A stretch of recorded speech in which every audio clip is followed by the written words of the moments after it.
Oi, pessoal. Hoje a gente vai começar a trabalhar a organização política do Estado brasileiro.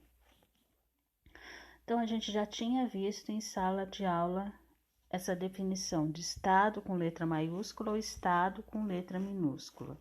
Então, Estado ou Estado. Estado com letra minúscula, a não ser que ela esteja no início da oração, refere-se à distinção geográfica, divisão territorial, nome dos estados da federação. Então, com letra minúscula tem um sentido, uma característica mais geográfica, de localização. Então, estado do Amazonas, de denominação também, né?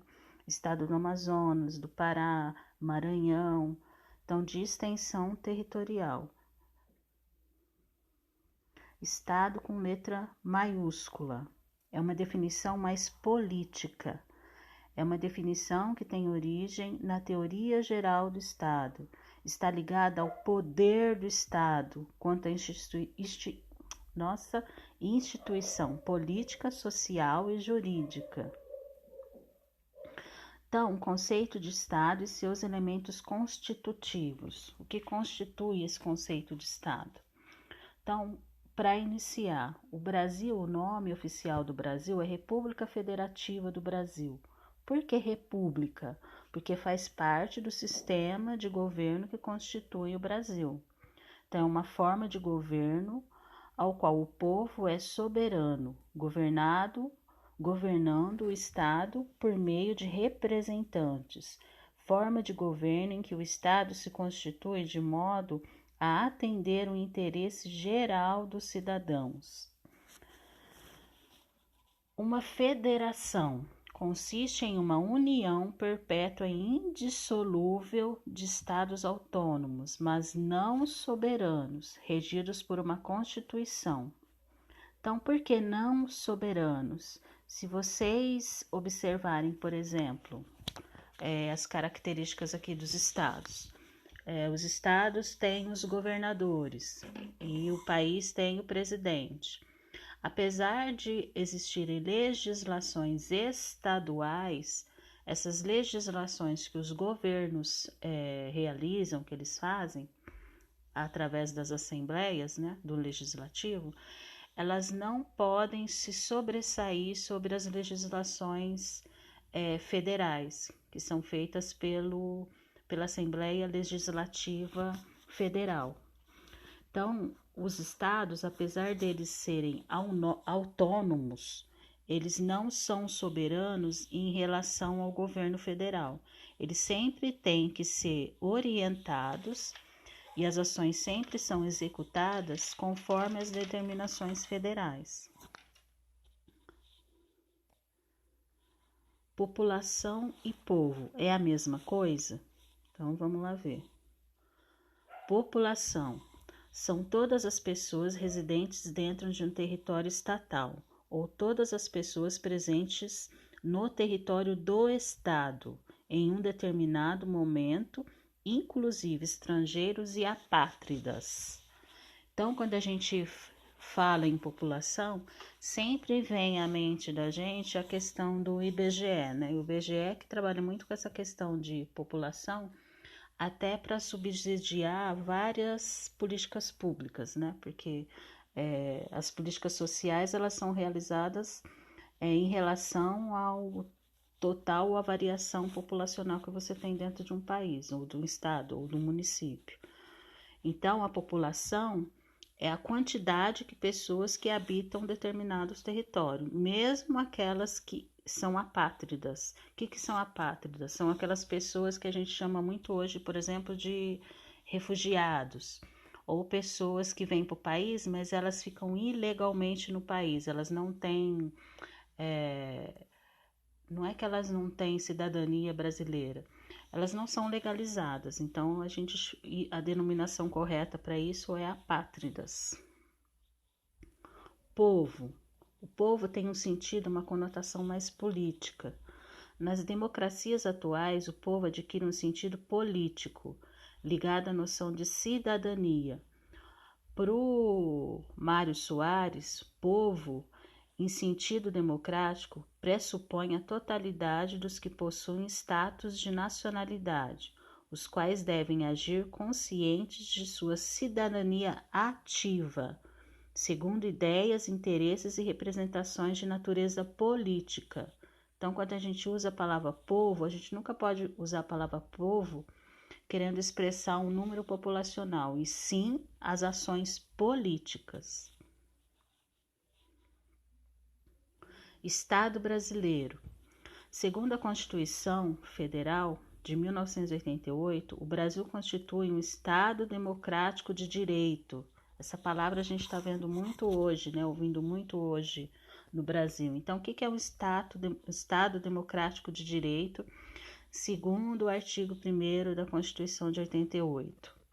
A República Federativa do Brasil, formada pela união indissolúvel dos estados e municípios e do Distrito Federal, constitui-se em Estado democrático de direito e tem como fundamentos, que são as características do Estado de Direito, a soberania, então lembra, soberania sobre todos os outros estados, a cidadania, a gente já viu o que é a cidadania, a dignidade da pessoa humana, os valores sociais do trabalho e da livre iniciativa, o Nossa, hoje eu tô com a língua enrolada. Pluralismo político.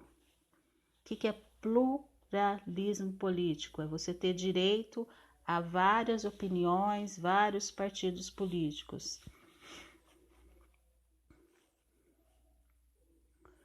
Esse Estado brasileiro, ele é formado, né, por 3 órgãos de poder: executivo, legislativo e judiciário.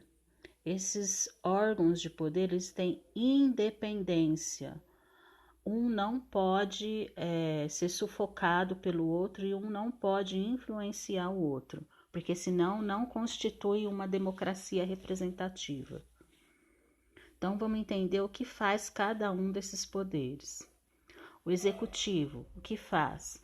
Dirige e administra o governo e representa o país no exterior.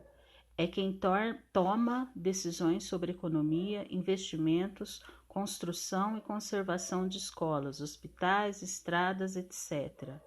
Quem exerce? Presidente da República, governadores de estado, prefeitos. Legislativo, o que faz? Vota as leis em nome da população. Isso é importante, gente. Fiscaliza os atos do executivo. Então, legislativo, vereador, deputado, senador, o que eles fazem? Eles fiscalizam as ações dos prefeitos, governadores e presidentes da República. Eles não estão lá só para fazer leis e votar emendas. É muito importante essa função deles. Então, quem exerce nacionalmente? Senadores e deputados federais. Nos estados, deputados estaduais. No Distrito Federal, distritais. Nos municípios, os vereadores. Judiciário, o que faz? Aplica as leis, decidindo conflitos dos cidadãos entre si e entre os cidadãos e o Estado. Quem exerce? Os juízes nas diversas instâncias e âmbitos da justiça. Então, vamos discutir um pouco as tensões do poder executivo. Administrar por decretos. Então, quando a gente tem um prefeito, um governador e um presidente que assina por decreto, o que é um decreto? É uma lei que ela não passa pela avaliação da Assembleia Legislativa, porque lembra lá, quem é que tem a função de fazer leis? Legislativo. O Poder Executivo faz o quê? Executa as leis. Então, toda vez que a gente tem um presidente, um governador e um prefeito que governa por decretos, a gente costuma dizer que ele é um pequeno ditador, porque quem representa a população politicamente são os vereadores, deputados federais, estaduais e senadores. Eles são nossos olhos lá politicamente. Então, se o decreto não passa pelo cunho dessas pessoas, nós não estamos sendo representados.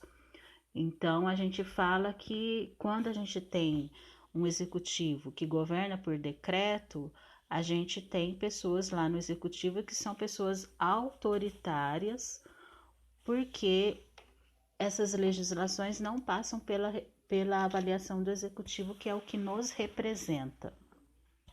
Não manter diálogo com os canais de comunicação que representam a população. Quais são os canais de comunicação que representam a população? Uma a gente acabou de falar agora, as assembleias legislativas, tanto federais quanto estaduais, como municipais. Quando tem lá uma reunião com os vereadores, na Câmara dos Vereadores, está aberto para a população. A gente costuma dizer que a Câmara de Vereadores, deputados, senadores e deputados federais é a casa do povo. Por quê? O povo tem livre acesso a esses locais. Quando o povo também não tem livre acesso a esses lugares, nós estamos vivendo governos autoritários. Outros canais de comunicação sem ser as assembleias legislativas, federais, estaduais e municipais, são os movimentos sociais. Lembram que a gente acabou de ver os movimentos sociais? Quando a gente tem executivos, prefeitos, governadores e senadores que não se comunicam com os movimentos sociais ou sufocam os movimentos sociais, esse canal de comunicação também é cortado. Então, isso gera uma tensão e gera doses de autoritarismo. Governar através de planos de governo e não de políticas públicas. Qual a diferença de planos de governo? Plano de governo está associado à pessoa do executivo. Então, por exemplo, um prefeito ele faz um plano de governo. Quando ele sair, esse plano de governo acaba. Então, essa gestão foi feita só para ele, não para o povo. Agora, se um prefeito faz políticas públicas, como por exemplo é o SUS, pode entrar prefeito, sair prefeito, entrar governador, sair governador, entrar presidente e sair presidente, que o SUS continua existindo. Então, o SUS faz parte de uma política pública. Para mudar o SUS, é necessário modificar a Constituição brasileira do país. Agora, quando você fala em políticas de governo, elas não estão vinculadas à Constituição Federal, por exemplo. Se o governador, ou o prefeito, ou o presidente sair, aquela ação social ela é finalizada. Agora, políticas públicas não. Por exemplo, como segurança pública. As delegacias de atendimento às mulheres fazem parte de políticas públicas. Para mudar isso, você precisa mudar uma legislação e não só mudar de presidente, nem de governador e nem de prefeito. Tensões do poder legislativo. Criação de leis que favoreçam interesses públicos e não privados. Não, eu falei o contrário, né? Criação de leis que favoreçam interesses privados e não públicos. Então, quando a gente tem, por exemplo, uma Assembleia Legislativa, tanto estadual quanto federal e municipal, que atendam mais interesses privados de corporações, de empresas e não da população em geral, isso gera uma tensão, porque a Assembleia Legislativa ela representa o interesse do povo, da população em geral. Então, ela precisa ter um trabalho voltado para a dignidade da população em geral, e não para a dignidade e interesses de empresas, de corporações. Ter uma bancada majoritária em relação aos interesses do executivo, impedindo assim a fiscalização plena. Então, lembra lá no início que eu falei que uma das principais funções das assembleias legislativas é fiscalizar o executivo. Então, se as pessoas, por exemplo, votam e a maioria dessas assembleias, tanto de vereador, de deputado ou de senadores, elas são do mesmo partido do executivo, como que esse executivo vai ser fiscalizado? Então, por exemplo, eu vou dar um exemplo da cidade que a gente vive, para vocês entenderem essa questão de partido político e de bancada majoritária. Aqui em Ribeirão Preto, o nosso prefeito, ele é de um partido chamado PSDB. Aí tem os vereadores. Se a maioria dos vereadores lá da Câmara de Vereadores forem do mesmo partido do prefeito, PSDB, se esse prefeito ele faz algumas ações que não são de acordo com a população em geral, quem é que vai fiscalizar ele? Vocês entendem? Então, por isso que o voto é muito importante. Quando a gente vai votar, a gente tem que pensar também nessa questão de fiscalização do executivo, porque se acontece alguma coisa que tem que ser fiscalizada, esse olhar de fiscalização da Assembleia ele fica prejudicado, porque ele tem a grande maioria ali naquela bancada. Então, sempre que ele for votar algumas ações, que ele colocar lá na mesa algumas ações, isso não vai ser discutido. Então, deliberadamente, tudo que o executivo quiser vai passar, porque ele tem uma bancada majoritária. Mas a gente vai discutir mais isso quando a gente for lá para frente, que vocês vão ter que ver a questão da importância do voto e os partidos políticos no Brasil. A ausência de interesse na realização de políticas públicas. Lembra que eu falei do executivo? Um país democrático com democracia representativa, a Assembleia Legislativa ela tem que pensar em legislações com interesses voltados a políticas públicas, que quando essa Assembleia mude por questões de voto, essas políticas públicas não sejam interrompidas. Tensões do Poder Judiciário, não agir com imparcialidade. Então, o Poder Judiciário ele tem que ser imparcial, ele não pode ter envolvimento com partidos políticos, ele tem que ser apartidário, porque senão não funciona. Então, aqui eu coloquei embaixo aqui alguns princípios da parcialidade. Da imparcialidade. O juiz não pode tomar partido de nenhuma das partes. O juiz não pode fugir da norma jurídica na decisão. O juiz deve ser imparcial, porque senão o julgamento não é justo. É muito claro isso. Quando a gente vive numa sociedade onde a gente está desequilibrado nas ações tanto do executivo quanto do legislativo, quem é que julga e quem é que entra para poder colocar isso em ordem? O Poder Judiciário. É por isso que ele existe e é por isso que ele tem que ser imparcial. Então, assim, falar sobre isso, agora a gente vai falar nesse terceiro bimestre bem sobre essas questões da política, né? Porque a política faz parte das ciências sociais, são questões bem complexas. Então, por isso que eu vou mandar mais videoaulas para vocês, porque se vocês tiverem dúvidas, vocês me mandam pelo Google Classroom.